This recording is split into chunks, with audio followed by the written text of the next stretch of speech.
Okay, good day, people. Hope everyone is well. It's kind of an announcement video, I guess, channel update. We'll call it that. So I am going to be shooting more videos on books. I keep wanting to get to this hierarchy of heaven and earth, this book by Harding, and I keep just having too many other things going on. But please, if you haven't seen that book, check that out. So when I finally get around to doing the video, such a complicated book. It's again a very very interesting book. Uh, but I have another a forthcoming book. It's hopefully going to be out in the next couple of months or so. I will have more information about that soon. But right now, this is what it looks like. I guess the cover. It's again, it's called "How Non-Being Haunts Being," and it's subtitled "On Possibilities, Morality, and Death Acceptance." Very excited about that. It's coming out at Fairleigh Dickinson University Press. Uh, it's I was disappointed that it was so expensive, and it's still really pricey. And it's kind of boo to that. I didn't realize it was going to be that high. And even when the book was accepted, and it's been in press now for a while, and I worked with my university to get a subvention to get the price down, and they were able to bring it down, but it's still it's exorbitantly priced, and I think it's mainly for libraries, I guess. I'm going to see what I can do about bringing it down further. I think if you are interested in helping me in any regard with that, please contact your local library or libraries and ask them to carry the book. That the more copies that get sold, the more that I can bring the price down. They are going to release it in softback and I guess an electronic version after the first couple of I don't know years or months, depending upon I guess book sales. So normally around this time of year, the Alfred Korzybski Memorial Lecture and Symposium goes on at the Princeton Club in New York. And I'm the vice president of the Institute of General Semantics, which hosts that. And I'm usually there and presenting and seeing old friends. But this year, because of COVID, it was all done virtually. And it was one of I guess, the second virtual conferences I've been to now. And they both went pretty well. I went to the MEA this summer, and that was good. And then this one it was really wild. It was just last weekend, and the featured speaker was you know I guess good to go from he said months in advance, and then the guy he had COVID and basically bailed out a couple of days before the talk. And Thursday morning, the talk is Friday night. Thursday morning, I get an email basically asking if I would be willing to give the featured talk, the Alfred Korzybski Memorial Lecture. And I at first was sort of stunned and going, no, this can't be right. And I really didn't know what to do. And I talked to my wife a little bit, and Valerie was like, "Oh, just do it. I think you should do it." And so I said yes, and I did give the talk, and I'm going to post a link down to it below. And it was they recorded it, but then they lost the recording. There was something goofed up or something happened in the recording, but fortunately somebody else had recorded it, and it's not the best recording. It's a Zoom recording. I would have liked it, if we would have been there and they had the actual big camera there recording it. I think it would have been more fun, especially with a live audience. It would have been more fun. But it was for me very rewarding it was dedicated to my one of my early mentors, Lee Thayer, who he had died well within the last 6 months or so. And it was I guess a bunch of lessons that I've learned from him. And so that was really nice. I do have again a sort of a strange feeling about giving that talk. It happened so out of the blue. Normally I get to prepare a little bit more for talks, and I guess I get more time to worry and get neurotic about them. But here it was just like a 2-day focused. I got to get everything ready here for tomorrow night.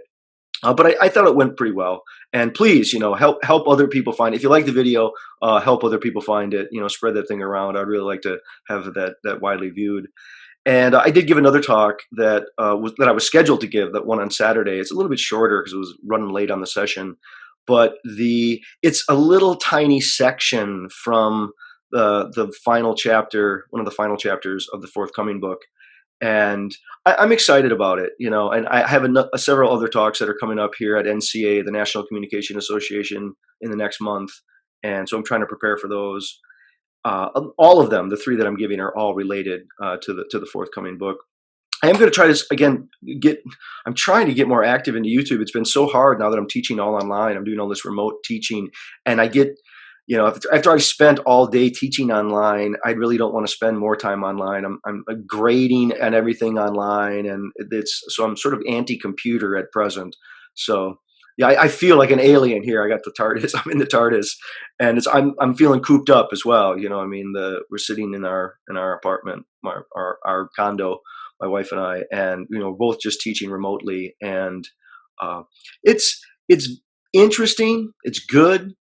The students are great. The students are great, but I think they're just so stressed out. They're so taxed. They miss hanging out and being social. And I think a lot of the online instruction, it does make for pretty powerful forms of study and accountability. And I can have pop quizzes, and I can have demanded reading quizzes that they have to take over all the readings before class. And I can really add rigor, and the system itself just is able to demand a lot.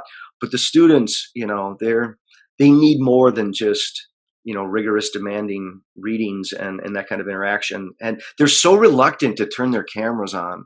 It's fascinating. I talked to a lot of other professors. Occasionally we'll do Zoom, and a good number of them, they won't turn their cameras on. And I think at first there was frustration there. People were going, well, why won't they turn their cameras on? We need to see them, and they want to see us, but there's they don't want to be vulnerable, and there's all these different things going on. But the more I thought about it, I think part of it is this, that I think many people, they don't want to fully just accept the COVID situation. It's just too painful. And if they say, no, I'm not going to turn my camera on, like I'm protesting, it's sort of like it's like they're sort of, it's a way of symbolically saying that, no, this isn't for good to stay. It's not something I'm going to have to permanently deal with. And so right now, yeah, I'm just going to leave my camera off because this is just a passing phase. Like if they fully embraced it and went, well, this is what higher ed is now. From here on out, this is how you're going to learn, and you're going to have to be online, and you're going to have to use, forms of virtual interaction rather than face-to-face instruction. I think it's just too painful for them to think about it that way. And so instead they protest, and they say, this is not what I want. And they convey that they'd much rather be in class by showing that this is not legitimate or viable forms of instruction. And I don't know how long it will be viable. Will higher ed survive if everything is all online like this for years on end? I don't know. I don't think so. I think that, as I say, you can get a lot of really focused instruction, and we can focus on the text, and that's really all we're doing.